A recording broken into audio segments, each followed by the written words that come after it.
The committee will come to order. First order of business, I'd like to say what a pleasure it's been working with my ranking member, Mr. Keating, over this Congress. I believe this will be our last official hearing of this Congress, and I just want to say thank you for that.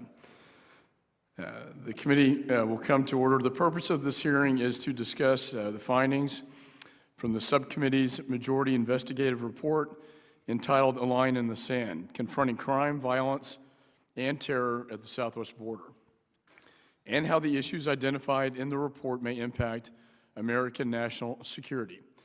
I now recognize myself for an opening statement.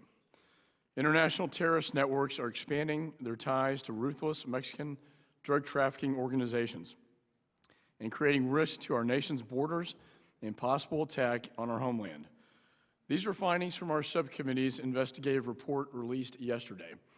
The majority report entitled A Line in the Sand, Confronting Crime, Violence, and Terror at the Southwest Border describes the growing concern that terrorist organizations will exploit burgeoning relationships with Latin American drug traffickers to infiltrate the Southwest border undetected.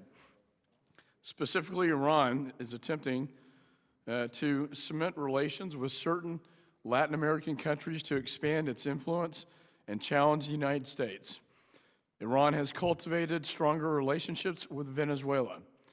Examining travel between the two countries, according to Ambassador Roger Noriega, former Assistant Secretary of State for Western Hemisphere Affairs, direct commercial flights from Caracas to Tehran continue despite claims to the contrary. Iran also tries to flout international economic sanctions by using Venezuela as a major destination to ship its exports. Far more alarming than increasing political and economic ties, Iran is also attempting to lay the foundation for military and covert operations within the United States by partnering with Mexican drug cartels. No better example illustrates this danger than the Iranian Quds Force's attempt to work with the Los Zetas drug cartels to assassinate the Saudi ambassador in the United States on American soil. Some estimate that Hezbollah sympathizers operating in the United States could number in the hundreds. Iran's strategic migration and its relationship in Latin America are a clear and present danger to American national security. And should tensions mount over Iran's nuclear program, these relationships could possibly result in strategic platforms for Iran to unleash terror operations on the U.S. homeland. In addition, concerns increasingly exist that terrorist organizations are attempting to corrupt drug traffickers and other aliens entering the United States. For example, according to news reports from earlier this year, Osama bin Laden sought operatives with valid Mexican passports to enter the United States to conduct terror attacks. Bin Laden believed these operatives could more easily blend into American society and unleash terror attacks without warning. Threats at our southern border also persist from the increasing sophistication of drug cartels. From elaborate underground tunnels costing over $1 million to constructing submarines used to circumvent our maritime security, these cartels will stop at nothing to ensure that their products enter our homeland. U.S. Border Patrol faces an ever-persistent challenge of identifying and apprehending special interest aliens, those aliens from countries designated by intelligence agencies as potential threats to our security. From fiscal years 2006 to 2011, Border Patrol officers apprehended nearly 2,000 special interest aliens. And with the Calderon government's tough stand against organized crime in Mexico, we've also witnessed the increasingly ruthless violence that the cartels employ to strike fear into those attempting to stop them. For example, in May of 2012, 23 residents of Nuevo Laredo, Mexico, were brazenly executed. 9 of the bodies hung from a bridge at a busy intersection, only a 10-minute drive from Texas. Unfortunately, some of this violence has even spilled into American soil. Since 2009, Mexican drug traffickers have fired upon nearly 60 Texas law enforcement officers. Kidnappings in 2009 also spiked in McCaul, Texas. And all these threats are making the southwest border increasingly dangerous. Despite these growing threats, efforts to secure the southern border have been mixed.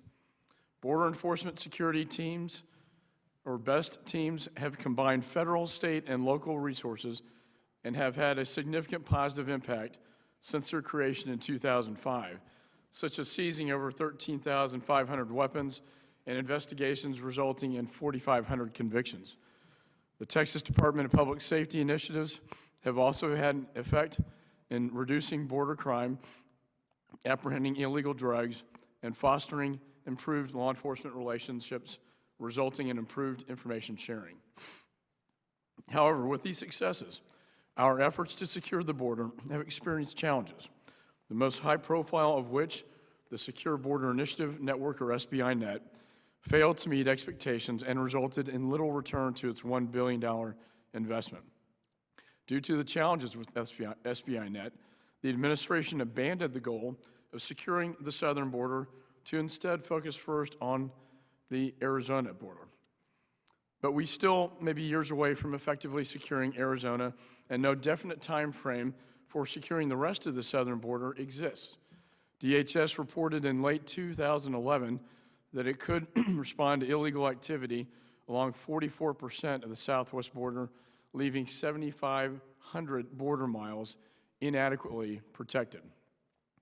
Given all the threats outlined in the subcommittee's report, this approach is unacceptable. The 9/11 Commission wisely cautioned us about a failure of imagination, and this criticism should be considered when securing our border.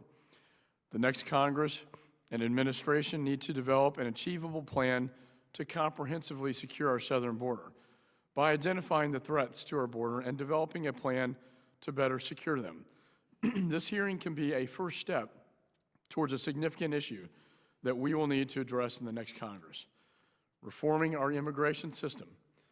And I hope our witnesses today can share specific ideas on how we can better secure our borders and mitigate the grave threats that we see from Iran and Latin American drug cartels. And with that,